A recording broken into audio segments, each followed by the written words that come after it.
Como disse um dia Teresa de Calcutá, que para hoje os católicos é chamada de Santa Madre Teresa de Calcutá, ela dizia algo que vale pensar. Ela dizia: difícil é amar o próximo, amar quem está longe é fácil.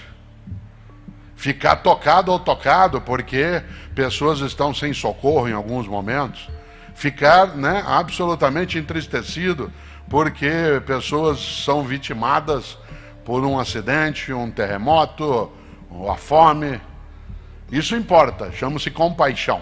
Mas amar o próximo é que é mais difícil, que é a pessoa que está à tua volta, na tua cidade, no teu lugar, na tua circunstância. Por isso eu volto exatamente a essa ideia. Tudo vale a pena se a alma não é pequena. E uma alma se é pequena quando ela imagina que ela precisa ficar restrita, guardada dentro de si. 2020, um ano difícil.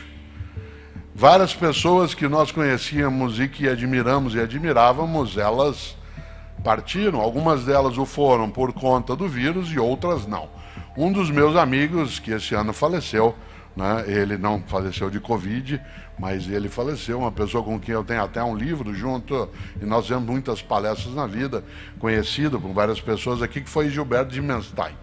Né, Gilberto Dimenstein, uma pessoa especial no campo da comunicação, do jornalismo, e ele usava uma frase, uma ideia que eu queria trazer aqui de volta.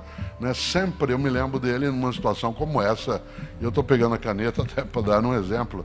Ele dizia que na vida, quando você vem andando com uma vela acesa nas mãos e você encontra uma outra pessoa que está com uma vela apagada nas mãos e você cede a chama da tua vela, as duas pessoas são beneficiadas.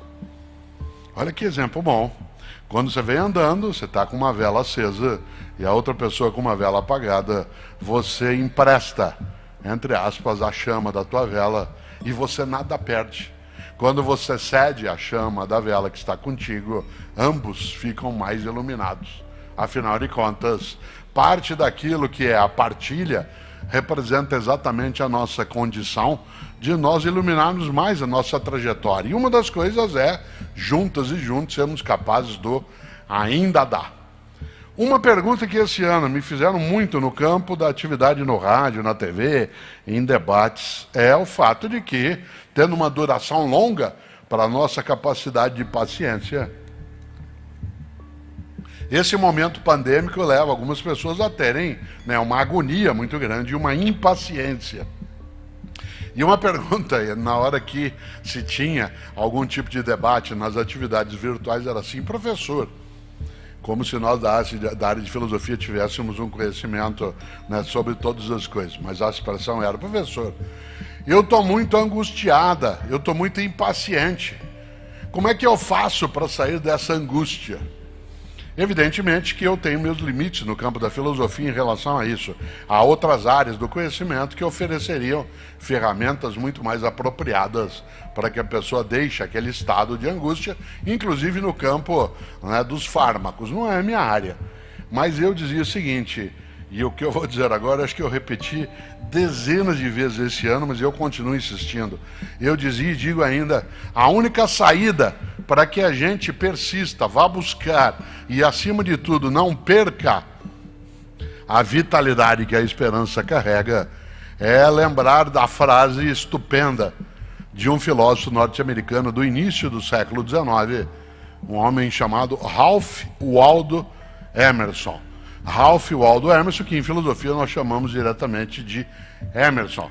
Ele tem uma expressão que é fortíssima. Ele dizia: torna-te necessário a alguém.